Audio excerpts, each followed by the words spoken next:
Hey, this is Ginny with LearnWithGinny.com. I help home business moms that get their businesses online find leads and customers that are meant to be their leads and customers. And what I mean by that is they find their particular customers. You don't want to work with just anybody.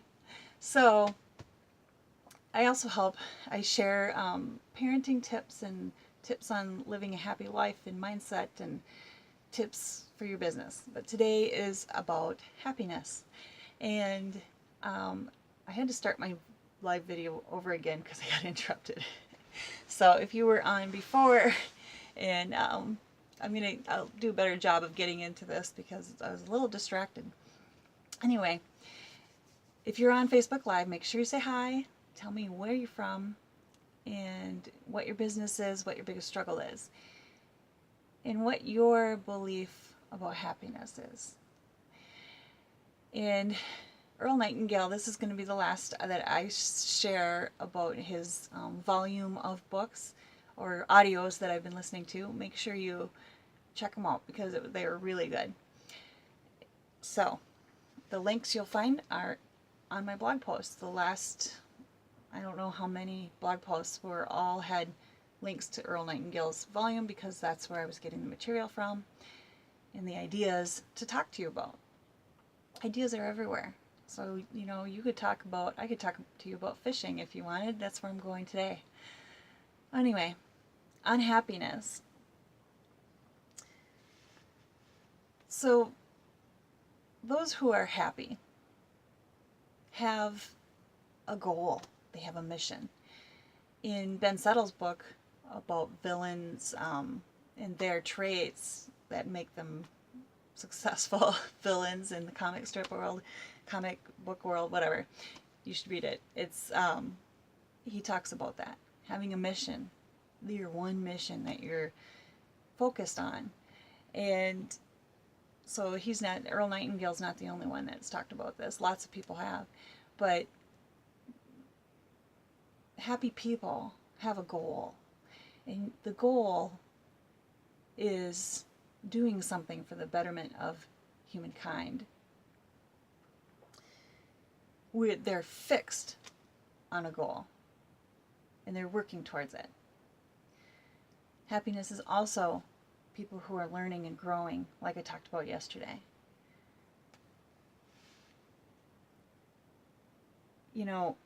Miserable people, on the other hand, are totally focused on themselves.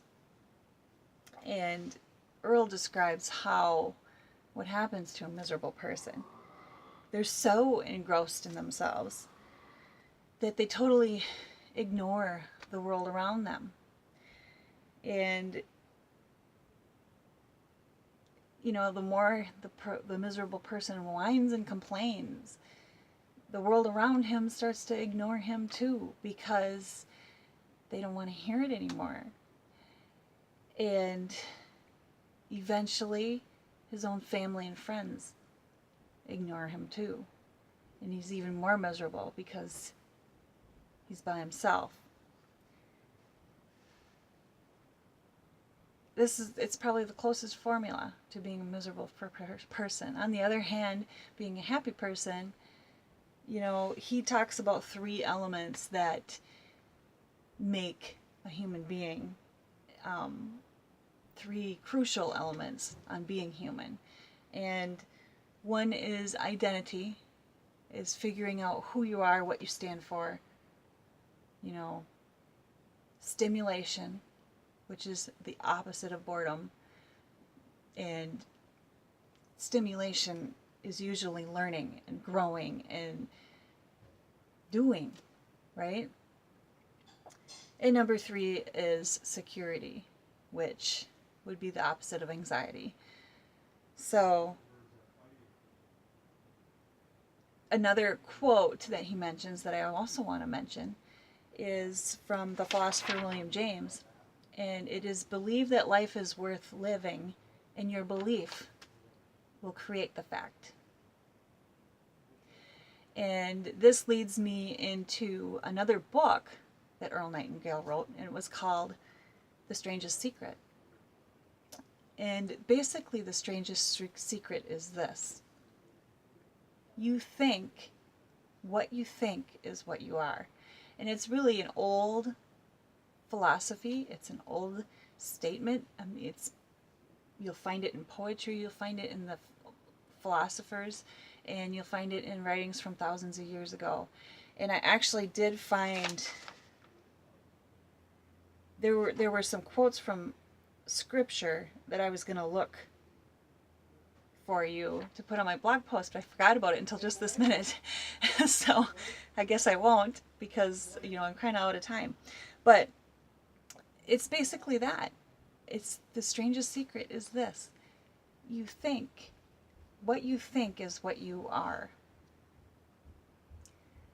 So what you think about, I mean, really let that sink in. So there's also an old proverb that the miserable are very talkative, and that's true. One of the biggest things that you can do to strengthen your relationships around you is to listen. And if you listen to your audience, you'll know what they need. If you listen to your kids, you'll know what's going on in their lives and what they need from you. Same with your husband and the rest of your family and your friends, right? So, lastly, he talks a little bit further about identity. This is the last of the notes that I have. And he basically says, don't let others decide who you are. You get to decide that, because what you think is what you are. I hope that all makes sense. And here's to you living a happy life. Make it a great day, and I'll let you know if I catch any fish. See you tomorrow.